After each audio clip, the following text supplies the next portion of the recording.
اور نہ کوئی بیٹا اپنے باپ کی طرف سے ذرا بھی مطالبہ کر سکے گا۔ یقیناً اللہ کا وعدہ سچا ہے، بے شک اللہ ہی کو قیامت کی خبر ہے، وہی مینا برساتا ہے، وہ جانتا ہے جو کچھ ماں کے پیٹ میں ہے، اور کوئی شخص نہیں جانتا کہ وہ کل کیا عمل کرے گا، اور کوئی شخص نہیں جانتا کہ وہ کس زمین میں مرے گا، بے شک اللہ سب باتوں کا جاننے والا باخبر ہے۔ سورہ سجدہ مکیہ سورت ہے، حروف مقطعات الف لام میم۔ اس کتاب میں کوئی شک نہیں، رب العالمین کی طرف سے نازل کردہ ہے، اور وہ اللہ ہی ہے جس نے آسمان زمین اور اس میں جو ساری مخلوق ہے اسے 6 دن میں پیدا کیا، اور اس کے سوا نہ کوئی تمہارا مددگار ہوگا اور نہ کوئی سفارش کرنے والا۔ وہ ہر کام کی تدبیر کرتا ہے، پھر ایک دن تم سب کو اس کے پاس پہنچ جانا ہے، اور وہ دن 1000 برس کا ہوگا۔ وہ ظاہر اور پوشیدہ چیزوں کو جانتا ہے، زبردست حکمت والا، اور ہماری نشانیوں پر وہی لوگ ایمان لاتے ہیں کہ جب ان کے سامنے ہماری آیتیں پڑھی جاتی ہیں تو سجدے میں گر پڑتے ہیں، اپنے رب کی تسبیح اور تعریف بیان کرتے ہیں، تکبر نہیں کرتے، راتوں کو ان کے پہلو بستروں سے الگ رہتے ہیں، یعنی تہجد ادا کرتے ہیں، اس لیے وہ اپنے رب کو خوف اور امید سے پکارتے ہیں، اللہ کی راہ میں ہمارے دیوں میں سے خرچ کرتے ہیں، اور کوئی نہیں جانتا کہ ان کی آنکھوں کی ٹھنڈک کے لیے کیا کیا سامان۔ اللہ رب العزت فرماتے ہیں کوئی نہیں جانتا کہ ان کی آنکھوں کی ٹھنڈک کے لیے کیا کیا سامان ہم نے اپنے خزانہ غیب میں تیار کر رکھے ہیں۔ سبحان اللہ، یہ اعمال کا بدلہ ہوگا، اور نافرمانوں کا ٹھکانہ دوزخ ہوگا۔ آپ ان کی باتوں کا خیال نہ کیجیے، اور آپ بھی منتظر رہیے، یہ بھی منتظر ہیں۔ ثلاثہ ہوتا ہے، سورہ احزاب شروع ہوتی ہے، مدنی سورہ۔ اے نبی صلی اللہ علیہ وآلہ وسلم، اللہ سے ڈرتے رہیے اور کافروں اور منافقوں کا کہنا نہ مانیے، بے شک اللہ بڑا علم والا، بڑا حکمت والا ہے، بے شک۔ اور آپ کی رب کی طرف سے جو وحی آپ کی طرف آتی ہے آپ اسی پر چلیے، اور لوگوں کے سب اعمال کی اللہ پوری بھرک رکھتا ہے۔ اللہ پر بھروسہ رکھیں، اللہ ہی کارساز ہے۔ اللہ نے تمہارے منہ بولے بیٹوں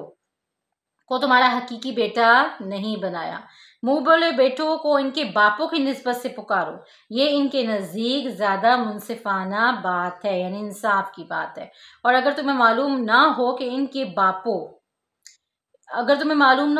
باپ کون ہیں تو وہ تمہارے دینی بھائی اور دوست ہیں، ٹھیک ہے۔ کسی کو یہ نہیں کہنا کہ میرا حقیقی بیٹا ہے، اگر حقیقی بیٹا نہیں ہے تو کوئی بھی مسلمان جو ہے کسی کو لے پالے، کسی کو اڈاپٹ کیا، اسلام میں اس چیز کا کوئی بھی کانسیپٹ نہیں ہے، ٹھیک ہے۔ اسلام میں وہی ہے جو کہ کیا ہے، جو کہ آپ کا بلڈ ریلیشن جو چلتا ہے وہی آپ کا اصل باپ ہوگا، اصل ماں ہوگی، ٹھیک ہے نا۔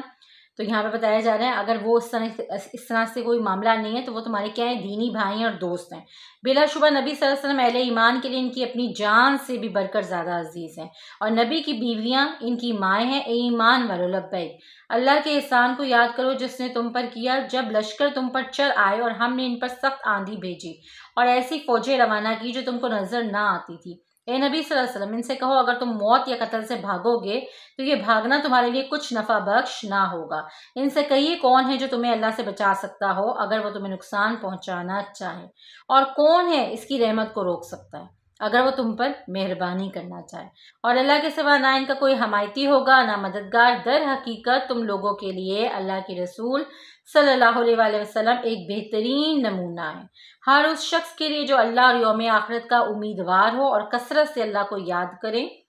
اور سچے مومنوں نے جب دشمن کے لشکروں کو دیکھا تو پکار اٹھے کہ یہ وہی چیز ہے جس کا اللہ اور اس کے رسول صلی اللہ علیہ وسلم نے ہم سے وعدہ کیا تھا۔ سورہ احزاب میں غزوہ احزاب کی بات ہو رہی ہے۔ اللہ اور اس کے رسول صلی اللہ علیہ وسلم کی بات بالکل سچی ہے،